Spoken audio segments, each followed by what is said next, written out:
Okay, so when I'm first evaluating to decide whether this is uh, bend damage or just rust or dirt and grime on it, when I'm looking at it, I'm going to be looking across the top to see, like the other one that we did, it was very visibly bowed down right here. You could see that it was damaged. I don't see any straight line damage here. And if I look at it across the top, everything looks to be nice and straight.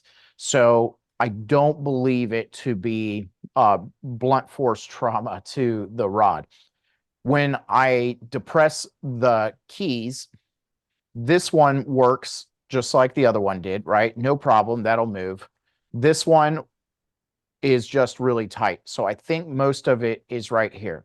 The other visual indicators that we have on here is you can see that nice greenness to the post, right?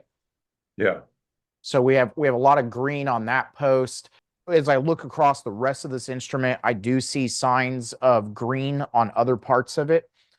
So what that's probably most likely is, since it's spread all the way out, is a reed soaker cup, probably spilled in the case at some point.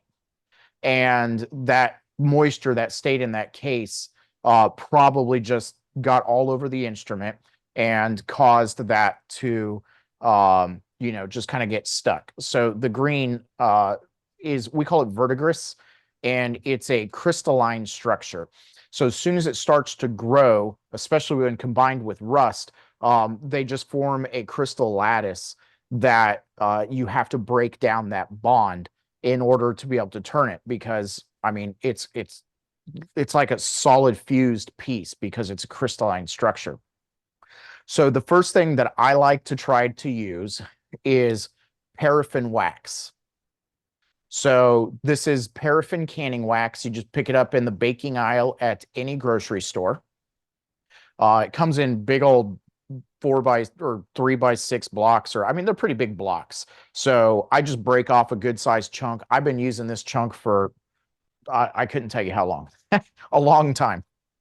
So I'm going to take this wax and I'm just going to get some of it to rub off onto the top of the post right near the seam for the rod and the post. Do you see that? Yes. Okay. So now I'm going to use the pad cup heater and I'm going to squeeze on the rod away from the post because I want to wick the wax into the area that I believe the corrosion is at. So I'll take this and just go over the key like this, activate it, and we should be able to see that wax as soon as this gets warm enough, start to wick itself in there. This is a Hey, fairly large key area, so it's going to take a few seconds. So it sucked it in from this side of the post. So now we have wax on the inside of this post and on the inside of this rod. Now I'm going to come over to the top side of the post and I'm going to put some wax up here. It's already hot and it's trying to wick in. So again, I'm going to go back to the middle of this key. And I'm going to heat it until I see some smoke and then maybe some wax bubbles.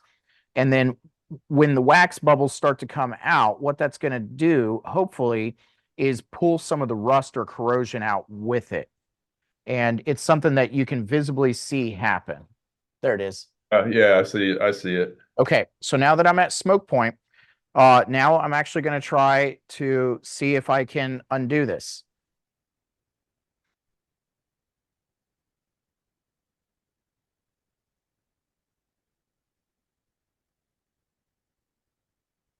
And it is turning. It's just really difficult. Were you able to get this to turn at all? No.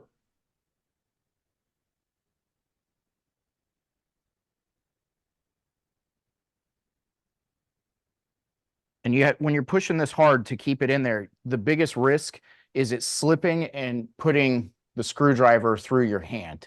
Yeah, I've done that once or twice. Yeah. So that's the biggest thing you have to be aware of.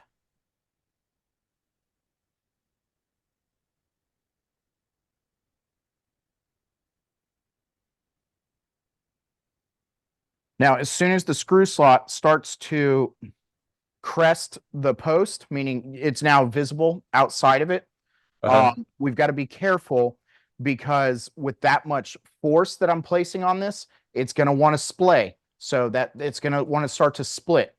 Yeah. And so once it's far enough out, I'll then switch to pliers to try to grab it, to twist it out. So that way I don't damage this rod and end up having to make a new rod again. So now I'm using parallel pliers. So they close, parallel, Yeah. right?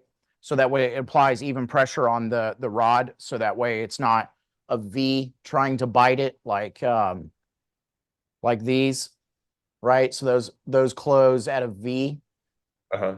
So you can notice the difference where it's smaller here and wider out at the tip. So if you try to use something like this, then it's just gonna keep sliding off. So it's like putting together IKEA furniture. I'm only getting like, like a quarter turn at a Yeah. time. Sure. I'm pretty sure those threads are free now. So now I'm gonna give it the tapped assist. I'm gonna grab onto it, grab my canvas hammer, switch into the bigger hammer.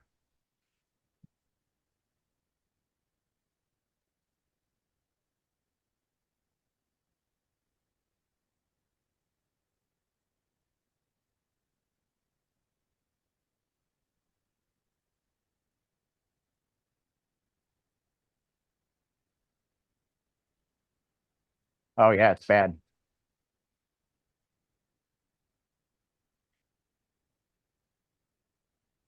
Yeah. Yep. See how bad that is? Wow. It almost looks like there's grooves or something in there. Yeah, that's from the crystalline. As I was twisting it, it was going past that. It was going past whatever that spot was and just ripping that rod a new one. All right. So now that we've got that out, let's move on to the cleanup.